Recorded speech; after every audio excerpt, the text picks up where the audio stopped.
Vamos a continuar esta segunda parte entonces con lo que sería la epidemiología de la enfermedad.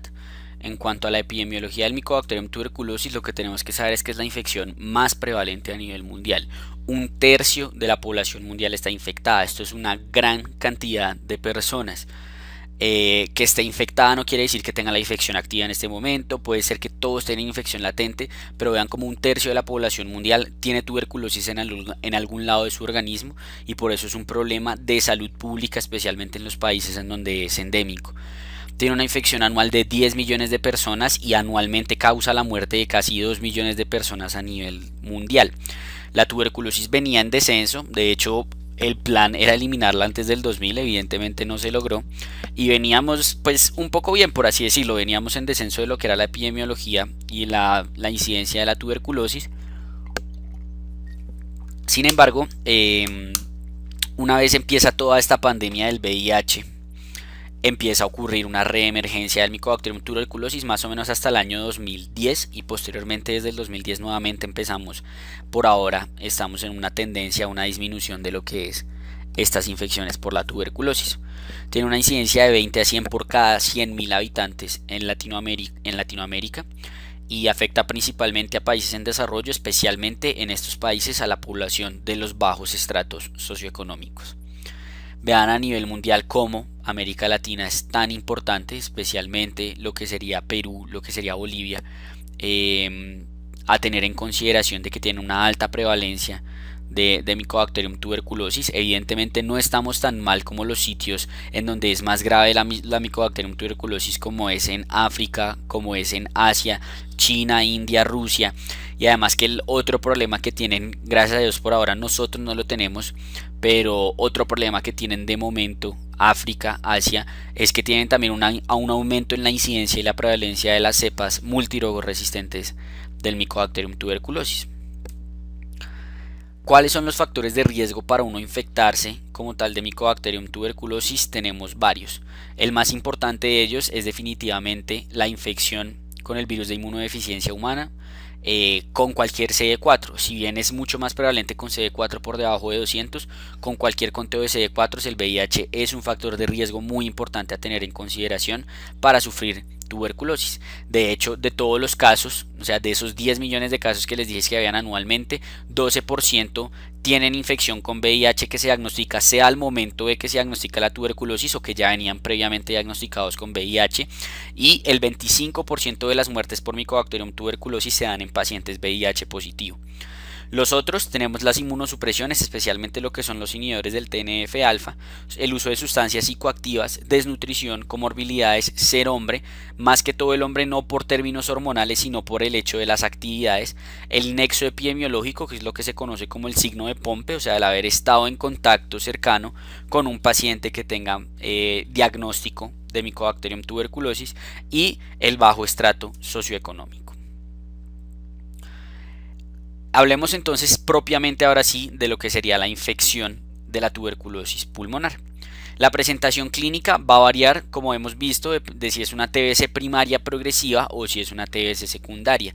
Cuando estamos hablando de una TBC primaria, son signos propiamente de infección pulmonar, o sea, puede tener un síndrome consolidativo el paciente con una fiebre leve y el dolor pleurítico que se ve en muchas ocasiones, porque también muchas veces tienen ahí su derrame tuberculoso asociado.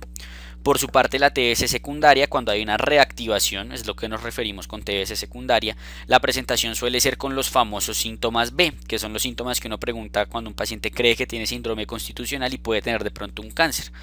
Es fiebre, sudoración nocturna, una pérdida de peso no explicada, se habla, eso varía dependiendo de donde lean, pero más o menos de un 10% del peso en un periodo menor a 6 meses. Y ojo con los ancianos muchas veces no presentan absolutamente nada de estos síntomas y pueden tener unas presentaciones atípicas de la tuberculosis y hay que estar atento a sospecharla en ellos. Los sintomáticos respiratorios es la otra forma en la cual se nos presentan los pacientes, que se define un sintomático respiratorio como tos usualmente productiva de más de 15 días.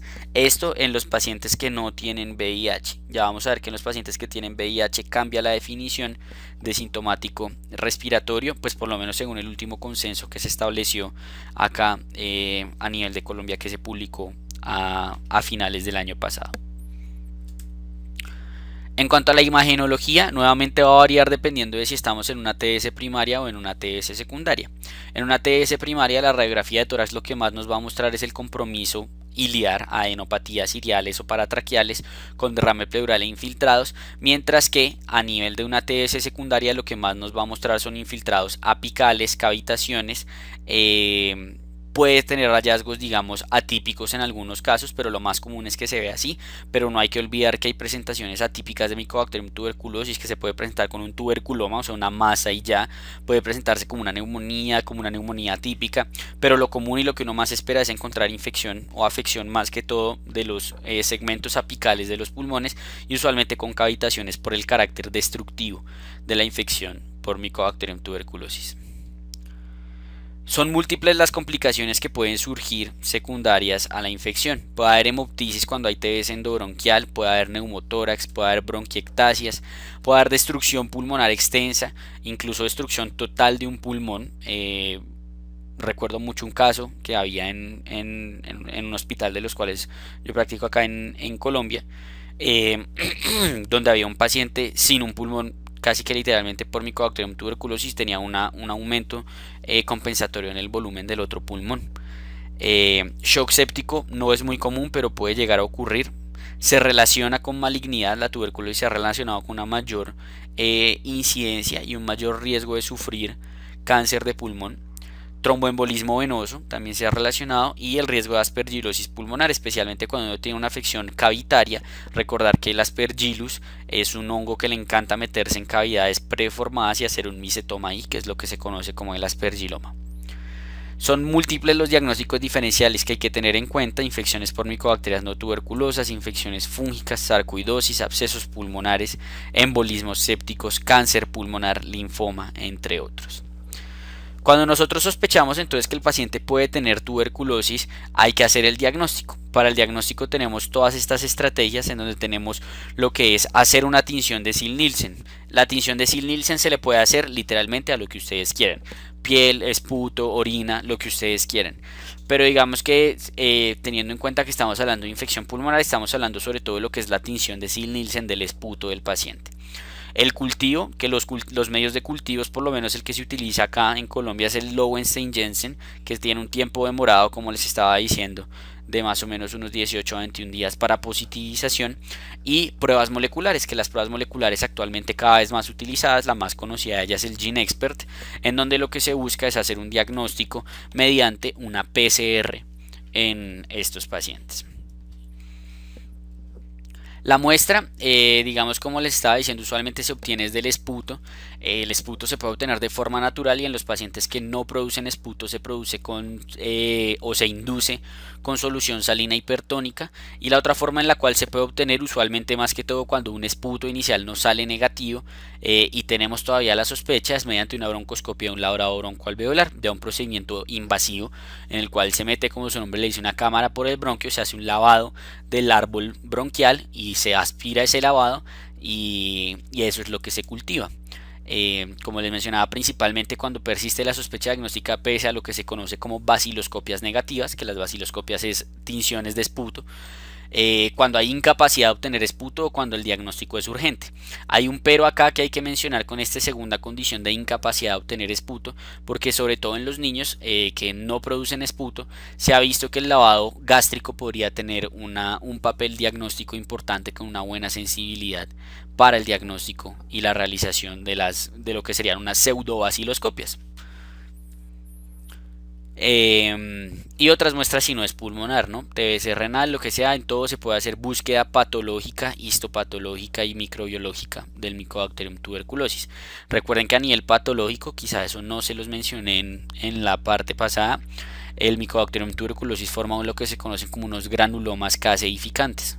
Los granulomas caseificantes pues son muy sugestivos de esto, porque hay también granulomas no caseificantes. Hay muchas enfermedades granulomatosas crónicas, pero por ejemplo la sarcoidosis, algunas vasculitis como lo que se conocía antes como Beckner, granulomatosis con poliangeitis, todas ellas pueden generar lo que se conocen como granulomas no caseificantes.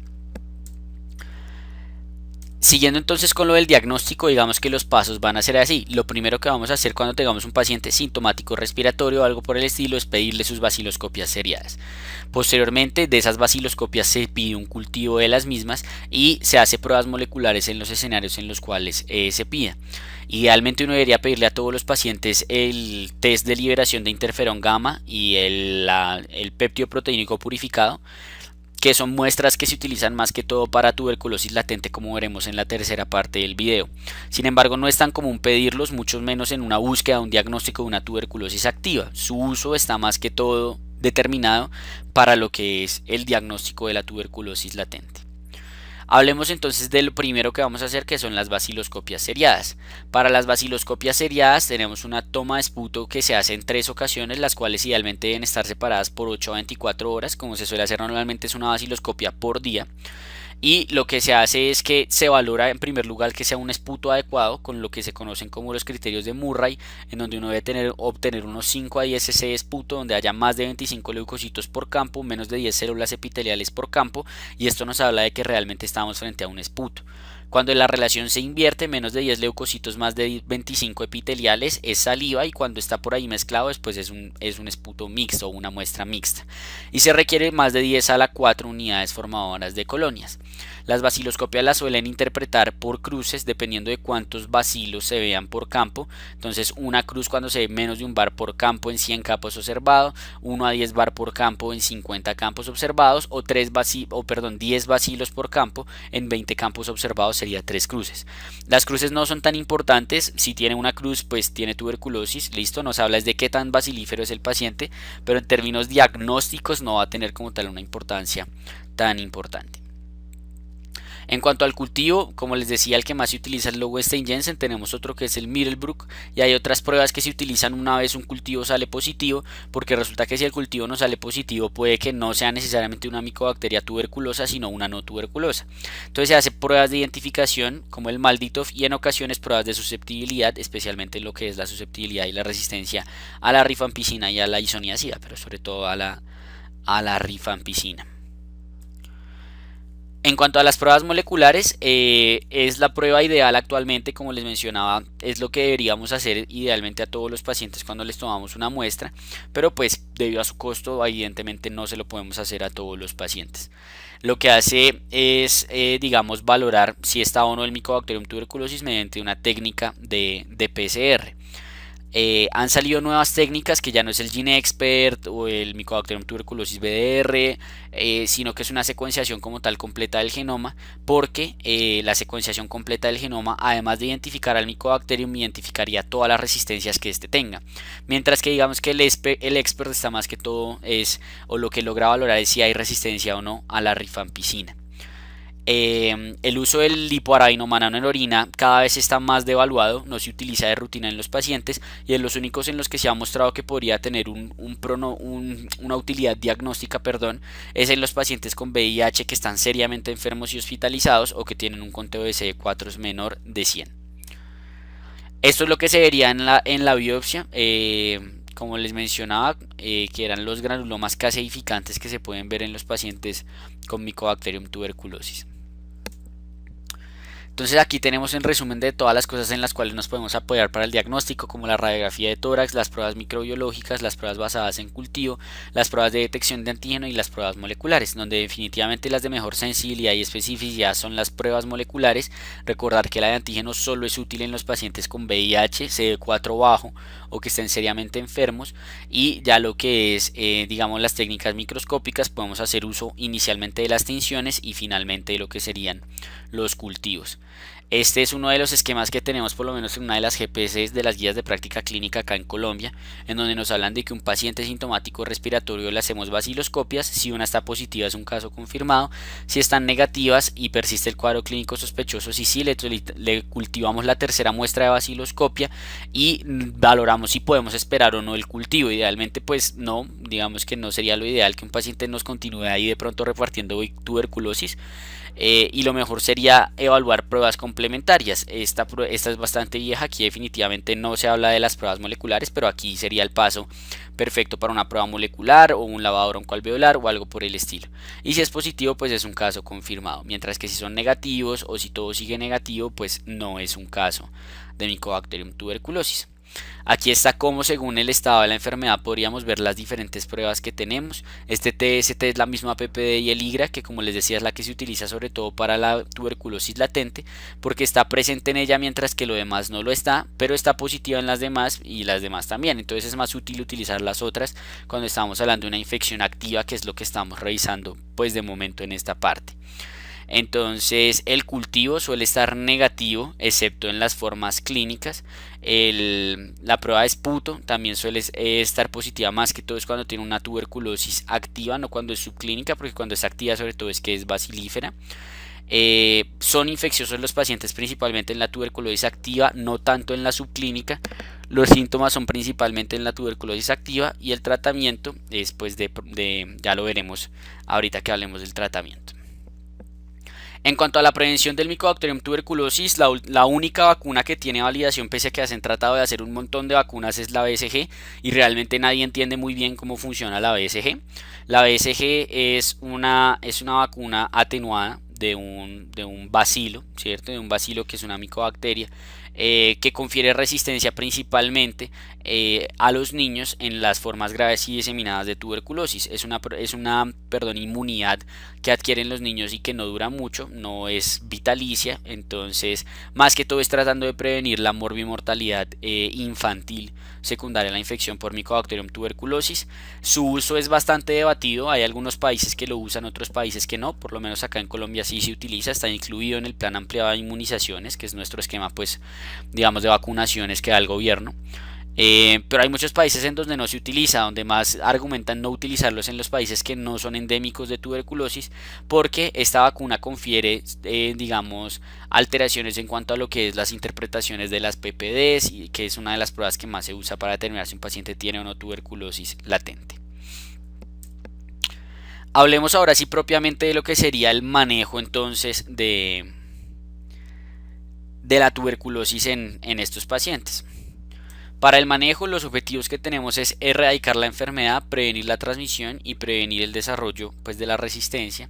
Consta la gran mayoría de los esquemas de una fase intensiva de 2 meses, una fase de continuación de 4 meses, en donde la duración de la fase de continuación puede llegar a variar dependiendo de las condiciones que tenga el paciente y la afección orgánica que tenga el paciente.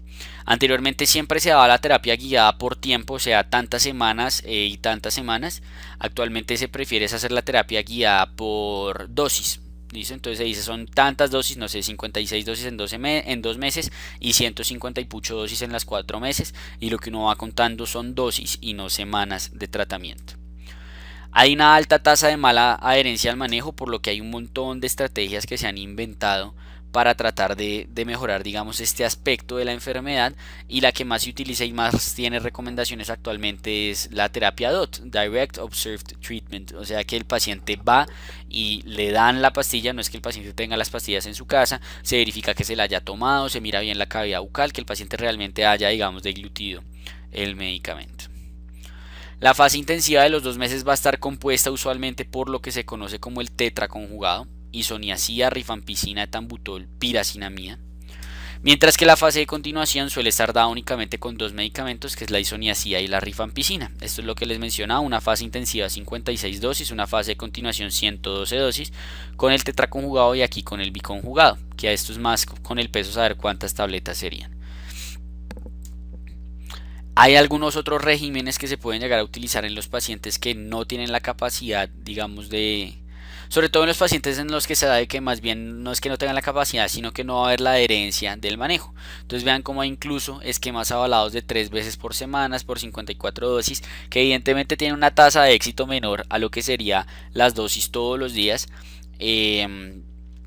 Pero pues en ocasiones en los que toque utilizarlo, pues qué más se le puede hacer, toca utilizarlo. Consideraciones importantes a tener en cuenta es que una vez se le inicia un manejo antituberculoso a un paciente, se le hace seguimiento mensual con baciloscopia y cultivo. Idealmente sería mensual, ¿no? Pero como mínimo, o sea, lo que uno no se le puede pasar es hacerle un seguimiento al finalizar la fase intensiva para saber si el paciente tiene o no ya clareamiento de la baciloscopia. La mejoría clínica idealmente se da a los pocos días o semanas de iniciado el manejo, pero hay pacientes que se demoran en quitar los síntomas incluso hasta el final de la fase intensiva. Y el otro problema es, como dijimos, hay una mala adherencia al manejo. ¿Qué hacemos cuando hay una interrupción como tal de la terapia? Cuando hay una interrupción de la terapia en la fase intensiva, digamos que si la interrupción fue menor a 14 días uno continúa como venía, si fue mayor a 14 días se debe reiniciar la fase intensiva. Cuando sea en la fase continua, qué pena con ustedes aquí, esto está mal, es fase continua. Cuando sea en la fase continua, si el paciente llevaba más del 80% de la dosis y el seguimiento que se hizo al finalizar la fase intensiva está negativo, el cultivo y demás, se puede detener el manejo. Si no tenía seguimiento, pese a que llevara más del 80% de la dosis, se debe continuar el manejo, o si tenía menos del 80% de la dosis y la interrupción fue menos de 3 meses, se continúa el manejo tal cual como venía. Pero si el paciente le han dado menos del 80% de la dosis e interrumpió más de 3 meses del manejo, se debe reiniciar desde la fase intensiva el manejo antituberculoso. ¿En qué ocasiones se va a prolongar esa fase de continuación? Que yo les dije que en ocasiones podía llegar a variar. Puede en ocasiones acortarse cuando uno tiene un cultivo negativo de entrada. Puede llegar a prolongarse a 7 meses, o sea, una duración total de 9 meses del manejo del Mycobacterium tuberculosis en la tuberculosis ósea y cuando el paciente se le hizo fase intensiva sin piracinamida, por hepatotoxicidad, por resistencia, por lo que fuera. Y se prolonga a 10 meses, o sea, 12 meses en total del manejo, 2 de intensiva, 10 de continuación de TBC en la TBC meningia. Hay varias cosas que uno debe estar monitorizando en los pacientes con tuberculosis, pero una de las más importantes son el perfil hepático, porque 3 de los 4 medicamentos son hepatotóxicos. Se va a entender una hepatotoxicidad cuando el paciente tiene unas bilirrubinas totales por encima de 3 o unas transaminasas 5 veces por encima del límite superior de la normalidad. Teóricamente lo que uno debería hacer es suspender los 3 que son hepatotóxicos, que son rifampicina, isoniazida y piracinamida. Y según cómo sea el patrón, uno va viendo en qué orden los va reiniciando para saber cuál es el hepatotóxico y retirarlo. Entonces, si es un patrón principalmente colestásico, se sospecha que la principal causa fue la rifampicina. Entonces uno reinicia primero los otros 2 y de último reinicia la rifampicina. Mientras que cuando es un patrón hepatonecrótico, se sospecha principalmente en la isoniazida, en menor medida en la piracinamida. Teniendo en cuenta eso, lo primero que uno hace es reiniciar la rifampicina, luego reiniciar la piracinamida y de último la isoniazida. Esto se puede hacer normal, digamos que sin aumentar o tener que dar otro manejo, pero hay algunos autores que recomiendan que durante el tiempo uno podría dar etambutol más una quinolona a estos pacientes mientras se les ajusta o se les define cuál va a ser su esquema por hepatotoxicidad. Hablemos un poco de lo que es entonces la farmacología de estos medicamentos antituberculosos. Principalmente estos son los dos más importantes, lo que sería la isoniazida y la rifampicina. La isoniazida se da una dosis de 5 miligramos kilo día. Tiene un mecanismo de acción que se encarga de inhibir la enoil reductasa y la beta-cetoacilácido sintetasa. Y el evento adverso más común, pues, o quizá no más común, sino el que más les gusta preguntar en exámenes de residencia y todo, es la neuropatía periférica. Usualmente por una disminución en la vitamina B6, por lo que cuando uno da isoniazida ya está claro que a todos los pacientes se les debe dar suplemento con piridoxina. La resistencia que se puede generar la isoniazida es por una mutación como tal de la catalasa peroxidasa que es necesaria para activar a la isoniazida o una sobreexpresión de la enoil reductasa. En cuanto a la rifampicina, la dosis es de 10 miligramos, ahí me equivoqué yo, qué pena con ustedes, kilo día, con un máximo de 600 miligramos. Tiene un mecanismo de acción que es inhibir la ARN polimerasa y un evento adverso que principalmente, o nuevamente el que más les gusta preguntar, es la coloración naranja de las secreciones, pero recuerden que ambas pueden ser hepatotóxicas. Es el antituberculoso más potente como tal, por eso ahorita que hablemos de resistencias van a ver que las monoresistencias a otros tipos de medicamentos no confieren nada así como de gravedad, pero la monoresistencia a la rifampicina se asume clásicamente, usualmente como si ese paciente tuviera una tuberculosis multirogo resistente. La resistencia usualmente es por una mutación propiamente de la ARN polimerasa. En cuanto a la piracinamida se da una dosis de 25 miligramos por kilo, un máximo de 2 gramos. El mecanismo de acción es inhibir la sintasa tipo 1 de ácidos grasos, requiere deaminarse, salir a protonarse y volver a entrar. O sea, tiene que entrar la piracinamida a la bacteria, ahí sufrir un proceso de deaminación, salir, protonarse y después volver a entrar y ahí sí poder actuar. Este mecanismo de acción es más que todo teórico, no está muy claro realmente cuál es el verdadero mecanismo de acción de la piracinamida. Los eventos adversos, además de la hepatotoxicidad, es la hiperuricemia y las reacciones cutáneas y las resistencias por la mutación de la piracinaminidasa. En cuanto al etambutol, por último, vamos a hablar de una dosis de 800 a 1600 miligramos por día. Tiene un mecanismo de acción que es inhibir la arbinosiltransferasa 3.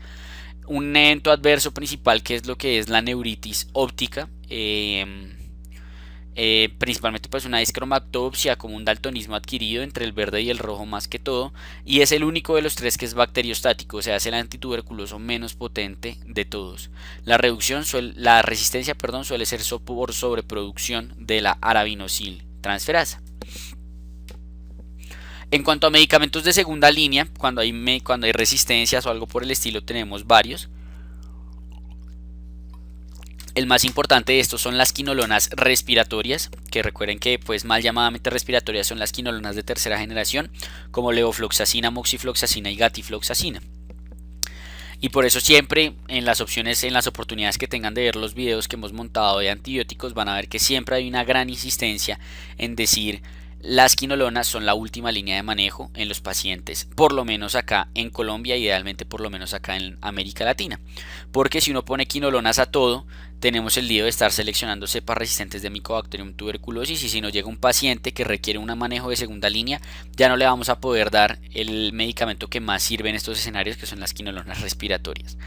Tenemos los inyectables, que son los aminoglucósidos y la capreomicina, y otros en donde está la etionamida, la cicloserina, la clofamicina, linezolid, bedaquilina, delamanida, ácido paraminosalicílico, tioacetona y carbapenémicos. De estos, los que más han adquirido resistencia en los últimos años es la bedaquilina y la delamanida, los que más tienen estudios y los que actualmente han permitido que en los esquemas de Mycobacterium tuberculosis multirogo resistente no se requiera hacer uso de los inyectables, sino terapias netamente orales. Hablemos entonces ahora sí de lo que sería la resistencia. La resistencia, lo primero que hay que conocer es su clasificación. Uno puede hablar de una monoresistencia cuando solo hay resistencia a un antituberculoso de primera línea, una poliresistencia cuando hay resistencia a dos antituberculosos de primera línea, pero no es al mismo tiempo a la rifampicina y a la isoniazida, porque en esos escenarios estaríamos hablando de multirogo resistencia, cuando sin importar a cuántas drogas es resistente, sí o sí hay resistencia mezclada a rifampicina e isoniazida. Puede haber monoresistencia a la rifampicina, que se va a manejar diferente como vamos a ver a otra. Pueden haber las cepas extensamente resistentes, en donde además de ser resistentes a la rifampicina, a la isoniazida, son resistentes a las quinolonas y a los inyectables. Y la panresistente, que definitivamente es resistente a todos los tuberculosos. Hay algunos que hablan de unas cepas preextensamente resistentes, que cuando además de estar resistentes a rifampicina e isoniazida, son resistentes solo a quinolonas o a inyectables, no y a inyectables como lo es la extensamente resistente. ¿Cuándo vamos a considerar que un paciente puede tener resistencia? Cuando tiene una falla terapéutica definida como un BK que persiste positivo a los 4 meses del manejo, cuando tenemos un paciente que hace una recaída después de haberlo tratado, cuando tenemos un paciente que ha estado expuesto a pacientes con TBC resistente confirmada, o cuando se contagia en una zona endémica de tuberculosis resistente. El manejo va a ser según la definición, o sea, según si es una monoresistencia, polirresistencia y según pruebas de susceptibilidad. La última opción de manejo que tenemos son los manejos quirúrgicos, lobectomías y demás, que pues es lo ideal es no llegar a eso. Entonces cuando tenemos monoresistencia, y la monoresistencia es a la isoniazida, lo que se suele hacer es poner rifampicina, etambutol más piracinamida más quinolona por 9 meses y se extiende a 12 meses en VIH. Cuando tenemos un paciente con resistencia a la piracinamida, lo que se hace es dar rifampicina más isoniazida por 9 meses de corrido. Cuando tenemos un paciente con monoresistencia a la rifampicina, se trata como una multirogo resistente. Y cuando tenemos un paciente que tiene monoresistencia a segunda línea o etambutol, lo que hacemos es simplemente darle el manejo regular. Incluso si es al etambutol, podría considerarse quitársele el etambutol a esos pacientes. En cuanto a la polirresistencia, el paciente que tiene polirresistencia, que recuerden que es cuando son resistentes a dos antituberculosos, pero no al mismo tiempo a rifampicina e isoniazida, se le puede dar este esquema que es rifampicina, piranicina y quinolona por 6 a 9 meses, otro que es rifampicina, etambutol y quinolona por 9 a 12 meses, y otro que es rifampicina, quinolona y dos agentes orales más por 12 meses. Cuando la polirresistencia sobre todo es por isoniazida y etambutol, esto es lo que se podría hacer: rifampicina, piracinamida, quinolona. Isoniazida y piracinamida se da rifampicina, etambutol, quinolona. Y cuando es isoniazida, etambutol y piracinamida se da rifampicina, quinolona y dos agentes orales más. Hablemos ahora sí de una de las más temidas y de las más preguntadas, que es el manejo del Mycobacterium multirogo resistente. Lo que se busca idealmente son esquemas con todo vía oral. Actualmente tenemos un esquema convencional versus un esquema acortado. Se puede llegar a considerar el acortado en paciente con TS pulmonar sin comorbilidades y susceptibilidad demostrada, pero esto todavía no tiene tanta evidencia al respecto. Y en cuanto a los extremadamente resistentes, lo que uno hace es poner 5 medicamentos que sean susceptibles en el antibiograma, le da con eso una fase intensiva por 6 meses y luego le da una continuación por 15 a 24 meses, quitando las inyectables islavia-aquilina. Este sería más o menos el esquema convencional, en donde tenemos un esquema, no sé si lo tengo acá, no, intensivo, que es de 6 meses, se puede prolongar de 5 a 7 con al menos 4 medicamentos, y una continuación 15 a 17 meses con al menos 3 medicamentos. Un esquema acortado en donde tenemos un intensivo de 4 meses de 7 medicamentos y una continuación de 5 meses de 5 medicamentos. Estos son los medicamentos que se pueden utilizar actualmente. Tenemos el grupo A, en donde está la levofloxacina, moxifloxacina, betaquilina, linezolid, en donde se debe incluir por lo menos todos los que se puedan de esos, idealmente los 3 a menos de que haya resistencia a alguno de ellos, y después se añade usualmente clofazimina más cicloserina o tericidona para lograr lo que sería el manejo con los 5 medicamentos. Pero tenemos otras opciones, como les hablaba, el de la manit cada vez tiene más evidencia, el etambutol, los carbapenémicos, entre otras. Este es como un paso a paso que otorga UpToDate de cómo podríamos escoger la estrategia terapéutica en estos pacientes, en donde se escoge inicialmente una quinolona, una de betacaline, o linezolid, y otra de clofazimina y cicloserina. Y a esto, digamos que si no se logra completar 5 medicamentos, uno coge alguno de estos, amicacina o streptomicina, y si no, se coge alguno de estos, de la manit, piracinamida, etambutol. Listo. Lo último de lo que vamos a hablar en cuanto al manejo es la parte del manejo en el paciente VIH, porque como es una coexistencia tan importante hay que conocer qué variaciones habría en el manejo. La variación va a depender de si se diagnostican al mismo tiempo o si se diagnostica tuberculosis en un paciente que ya estaba diagnosticado de VIH y venía en manejo. Cuando se hace un diagnóstico concomitante por el riesgo de el del famoso síndrome de reconstitución inmunológica del VIH, da miedo empezar la terapia HAART de una, ¿sí? O sea, la terapia antirretroviral de una. Anteriormente la empezaban mucho más tarde, pero hay varios estudios, el Camellia, el STAR, el SAPIT, el temprano, que nos han permitido demostrar que antes es mejor empezarla un poco más temprano, quizá no al mismo momento de los antituberculosos, pero sí un poco más temprano. Se va a iniciar usualmente, si los CD4 son menores de 50, la terapia HAART a las 2 semanas, mientras que si tiene CD4 por encima de 50 o compromiso del sistema nervioso central, se inicia a las 8 semanas de haber iniciado el manejo antituberculoso. Cuando tiene un diagnóstico de VIH previo, lo que se hace es continuar con el esquema que venía el paciente y utilizar esquemas terapéuticos sin rifampicina, porque la rifampicina tiene una muy alta interacción con los inhibidores, sobre todo de proteasa, pero en general con casi todos. Algo importante es que tener VIH no es indicación de extender la terapia HAART, solo se va a extender en escenarios en los que así se amerite.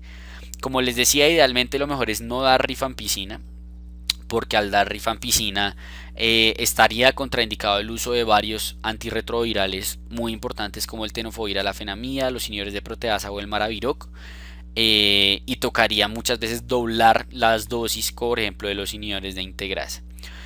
Por esto se prefiere usualmente la rifabutina, que solo interactúa con el tenofovir a la fenamida.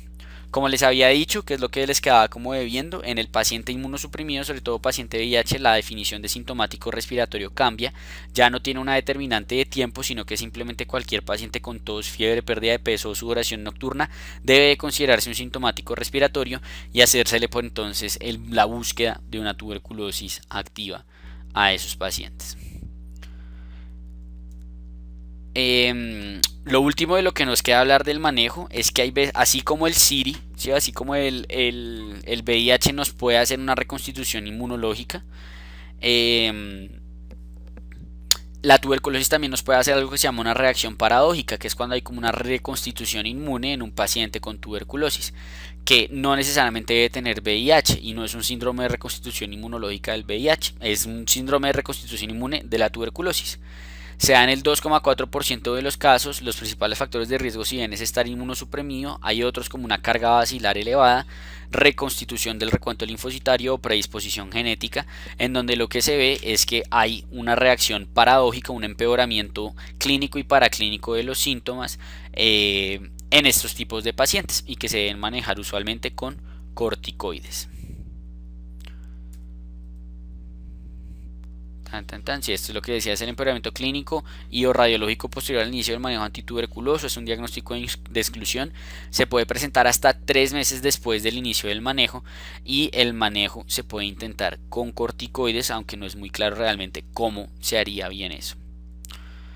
Eso sería todo en cuanto a la parte de lo que es la tuberculosis activa, ¿cierto? Enfocado sobre todo esta parte a lo que era el manejo del paciente, la presentación y todo lo demás. Espero les haya gustado esta fase. Quizá lo del manejo es de las cosas que más causan, digamos, dudas a nivel de todas las personas que estudiamos medicina. Entonces cualquier duda que tengan la dejan en los comentarios. Con todo gusto trataremos de resolvérselas. Y ya vamos adelante con lo que sería la tercera parte del video. Espero también nos acompañen en esa parte que es la de la infección latente. Muchas gracias a todos los que han llegado hasta este momento.